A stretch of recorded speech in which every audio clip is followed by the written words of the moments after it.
All right. So this is a follow on to another question I just had earlier about uh, what language should I use in a coding interview, and it kind of brought out the question of should you do a coding interview.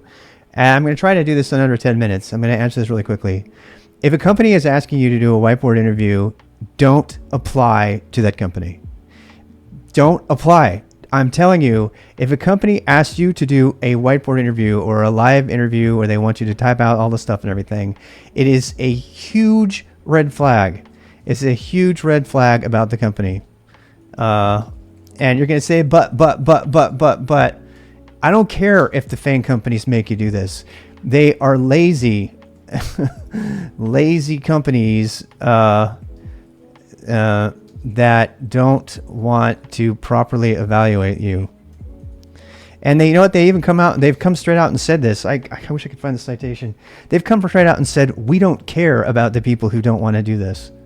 It actually is probably illegal. Probably illegal and never been tested in court. Because there are people who cannot perform live in an interview like that because of any number of mental situations which are protected under law. And I've had a lot of them. I've taken a lot of them through my mentoring program. People with Asperger's or OCD or ADHD, people who can't even get to the interviewing site. I mean, there's a million reasons for this. Let me tell you the companies that you should look for. Prefer companies that look at your work. And so one of these type of companies is one that I actually had. One of my young guys, he got a job coding in C. He's a phenomenally awesome programmer, taught himself assembly and a bunch of other stuff. And he went to them on his own. He cold called them, and he said, "You need to." They sat down. He had got to know his personality and everything. Good companies will want to get to know you. To get to know you. Okay, so and then what? They gave him an assignment, one of several assignments that they have prepared, and they said, bring this back in a week. And they said, you can use anything you want. You can go to the internet, you can get any possible resource. So it was a true test of his skill and ability to do it.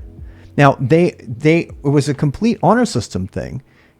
They said, look, if the guy, if he wanted to go cut and paste it, he could, but it was a company that was prepared to have you come back and to discuss why you coded it this way. What did you feel like this reason? Why was this done this way? Why was this done this way? Why was this done this way? Right? It's like, these are not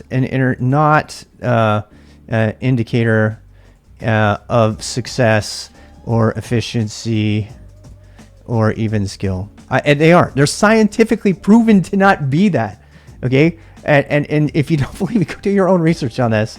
But it doesn't matter. It doesn't matter how scientific it is because they do it. And so now everybody thinks you have to do it. There's actually a recruiting company out there. I don't remember the name of it right now. I'm sorry. But there's a recruiting company that specifically does not allow any companies that do whiteboard interviews to be in the mix. So they can avoid them because they know how bad it is. But if you want to work for one of these other companies and you think it's not just a rite of passage, it's probably illegal. That's what they say, not just a necessary evil or rite of passage or any of that stuff. It's none of that. If a company starts trying to sell you on that shit, you know to run screaming. Okay, we have money plus time to do free work, or it's just sometimes you should probably avoid that too. Sometimes people have you do this. Was the skill that I want to be clear on here, Jenny. I know you're having fun with me. The take-home interview questions are illegal. No, they're not.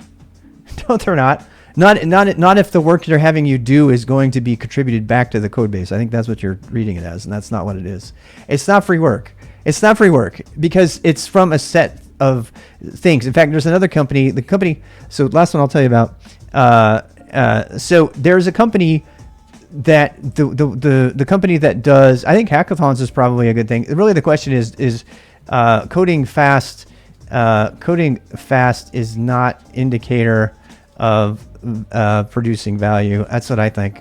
I do. And I think a lot of other companies agree with that. So, but there's one company who did all the insurance. They saved the insurance IT stuff in America. And they actually have, it's so cool. They have a really great culture. I wish I could remember the name of it. Maybe somebody can help me find it. I'm just kind of off the cuff. And they have like 5 or 6 different possible questions, and you can study them in advance. And then you can take them home and do that. But what they're looking for is they're looking for how you talk about your solution after you do your solution, so that you can talk about it and see how it's going on and stuff. Working mom who has kids, now you're competing against unattached young people with no responsibilities. Yeah, no, it's fine. I think it's totally fine. Well, how is that different than competing against people who have to finish within 2 hours? We're not going to fight about this. Don't do it. Just say no to people that do whiteboard interviews, and let them. There's tons of other people who are hungry to hire you.